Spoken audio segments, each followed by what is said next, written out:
Hey guys, so ngayon may papakilala ko sa inyo laro guys na barilan. Okay, as you can see dito guys, ito yung itsura ng kanilang gameplay. At barilan po ito, isang FPS shooting game. At meron din po mga iba't ibang vehicles na pwede nyo sakyan, no guys. At ang kagandahan dito guys, maganda yung game nila guys. As you can see dito, para siyang Counter-Strike, diba mga kaibigan? O, diba? Ang ganda ng graphics niya guys. AAA talaga. Solid. At marami rin silang iba't ibang laro din dito guys na pwede nyo laruin sa loob ng ecosystem na to. Hindi lang barilan. At marami pang iba guys, no? So, samahan nyo ako guys na explore itong Fabworld. Alright? Pinakita ko sa inyo guys yung mga trailer niya. Okay? Partner sila din ng Pancakeswap, Quickswap, Bitrue, Sphinx Labs, Conspit.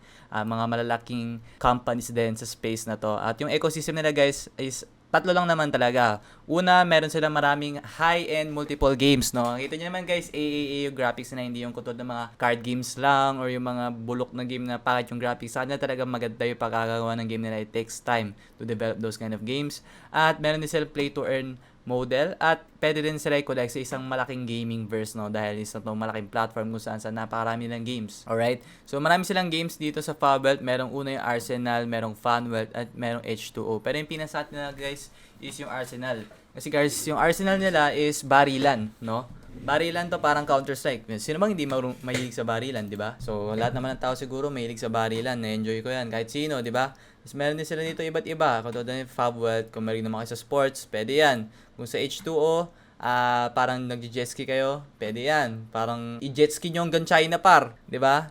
Lalo na ngayon, di ba? Joke lang. Pero yun na nga guys, Arsenal. Pwede kayo guys mag-play niyan. It is an immersive gaming experience where players compete against others in trailing tournaments and earn rewards through play-to-earn feature. The indicator of NFTs in game utilities adds another layer of excitement, allowing players to own unique and valuable assets within the game. At meron mga unique assets dyan, so siguro pwede nyo kolektahin yung mga skins or yung mga barrels, yung mga iba't iba pang equipment. So, pwede nyo pindutin guys yung play now kung gusto nyo ilaruin na siya, pero wag mo natin guys laruin, okay? So, pwede nyo muna tingnan dito yung trailer niya para makita nyo guys kung ano yung tsura ng laro. At as you can see sa mga pictures na to, mukhang maganda naman talaga yung game na to guys, yung pinapakita niya. At ayun guys, pwede nyo explore yan, yung mga iba't ibang games na nandito, kung ako sa inyo, explore nyo na yan. Napaganda nito guys, play to earn model sila dahil isa itong NFT. At alam nyo na guys, kapag sa may NFT, non-fungible token. So lahat ng pagmamayari mo dito ay may totoong halaga dahil sa'yo lang ang pagmamayari nito. Depende na kapag binenta mo, which is pwede ka mag-profit din doon, no? So yun guys, yun yung mga iba't ibang games na pwede nyo explore pag play no. Okay, sige, try natin pindutin yung play now, okay? Tingnan natin guys kung ano mangyari. Kapag pinindot nyo to guys yung play now, makita nyo nag-loading na yung website nila.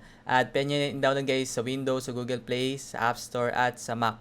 Okay guys? Ayan, pwede nyo din dito basahin yung mga iba't ibang description kung ano yung talaga meron dun sa mismong game nila. Kita nyo naman guys, napaka-specified talaga. At ito yung mga collectible NFTs na pwede nyo makuha, no? At sinabi ko naman sa inyo guys, kayo lang yung meron yan once na nakuha nyo. Pwede nyo ibenta.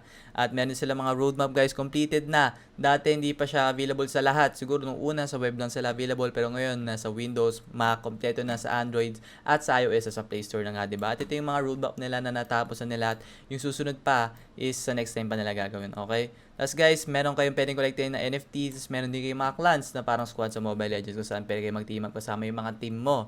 At meron din sila dito mga tournaments, clan tournaments para i-make sure na yung mga tao is talagang lalaro ito competitively at a higher level, no? Pwede kayong mag-join dyan, napakaganda ng laro na to, pwede kayong kumita ng pera kasi nga NFT itong game na to at bukod pa doon, syempre mag-enjoy din kayo habang naglalaro. So yan, partner sila by Polygon and Binance. Pwede nyo guys check kung ano yung mga nandyan, okay? Pero yun, balik na tayo dun guys. Hindi muna tayo lalaro na ito. Siguro susunod na kapag pinabot ito ng 1k likes, no? So siguro next time na guys. Pero ayan, meron din silang mga iba't ibang updates mga kaibigan. All about the news dun sa community nila, sa mga kung anong kaganapan, sa mga issue, mga nangyayari dito sa space nila, okay? So, pwede nyo pong i-check yung mga yan para updated kayo lagi. So yan, pwede nyo sila i-check yung kanilang valuation sa Nasdaq, sa Yahoo, sa Bloomberg Digital Journal at sa MarketWatch para ma-track nyo guys yung value ng kanilang token kung umangat ba or bumababa. Ang token nila ngayon guys is currently up by 8.87% which is 0.013556 US dollars mga kaibigan. So guys, hindi ako nagpa-promote nakita ko lang tong game na to at ni-review ko lang guys, no? Hindi ako nagpa-promote in any way, hindi ako ni-sponsor ng video na to at hindi rin ako guys nagsasuggest na laruin nyo na to. Hindi ko kayo kinukumbinsi guys, nire-review ko lang itong mga nakita kong game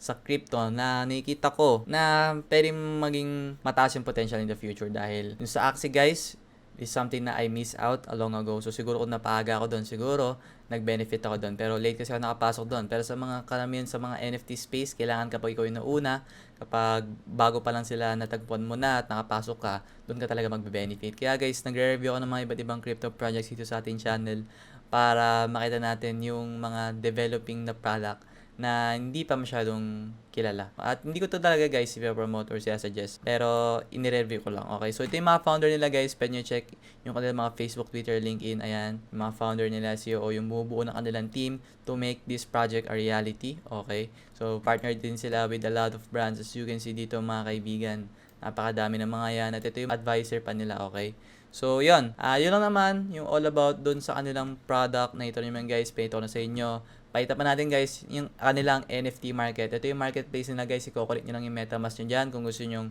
bumili ng NFTs nila. Which is yun naman talaga yung main purpose nung ano nito. Pero sige, try muna natin i-connect. Punta lang kayo dito guys sa Wallet Connect if ever man na gusto nyo i-browse. Okay, tapos meron din silang mga iba't ibang NFT dun nga sa ginagamit sa mga games nila. So, kunwari ito sa game nila sa parang may water, ito yung mga NFT na available. Okay, so yun yung mga popular collections nila. Meron mga in-game assets pa. May mga collectibles which is siguro mas fair at consumables. Okay, so marami sila dito guys. Meron pang mga in-game assets. Meron ding lend or rent if ever man na pwede mong pagkakitaan yun. Dahil kapag binili mo tapos paparentahan mo sa iba, no? Or i-rent mo kapag wala kang enough na pera, mag-rent ka lang muna. Tapos pwede mo rin guys i-auction yung mga NFT na meron ka, lalo na kapag collectible siya, no? So siguro medyo high valuable yun. At meron din dito guys na contact. So kapag meron kayong any problem with the team, they can respond naman siguro ng mabilis, no? Lagay nyo lang dito yung full name, email address, yung subject, yung topic ng issue nyo, at yung message na gusto nyo sabihin. So yun, andito guys din yung ilalagay ko to sa link sa description. Dito nyo makita guys yung isang platform nila. So makita nyo lahat guys sa mga iba pag nilang platform, no? Meron silang Telegram, Twitter dito. Pwede nyo check guys yung Twitter nila, for example. Tingnan natin. And guys, meron silang 70k followers sa Twitter mga kaibigan. At dito sila nag-release ng mga news nila, okay? Tapos dito guys, meron silang Discord. Pwede tayo mag-join dyan sa community nila, sa LinkedIn para may tayo yung mga founders nila, kung legit ba talaga. Facebook, sa Instagram, sa YouTube, pwede nyo silang i-follow dyan guys, no? Sa mga iba't iba nilang social media platforms. At especially, pwede nyo rin i-track yung kanilang coins sa CoinMarketCap at sa CoinGecko. So yun guys, dito na po magtatapos yung ating video for today's content mga kaibigan. Sa susunod guys, mag-upload na ulit tayo ng Mobile Legends. Pero for now, maraming salamat sa pakikinig nyo. Sana subaybayan nyo pa rin ako palagi. At next time, abangan nyo na lang yung mga ML videos ko na i-release ko at i-upload ko next time. So, kita kits. Bye-bye.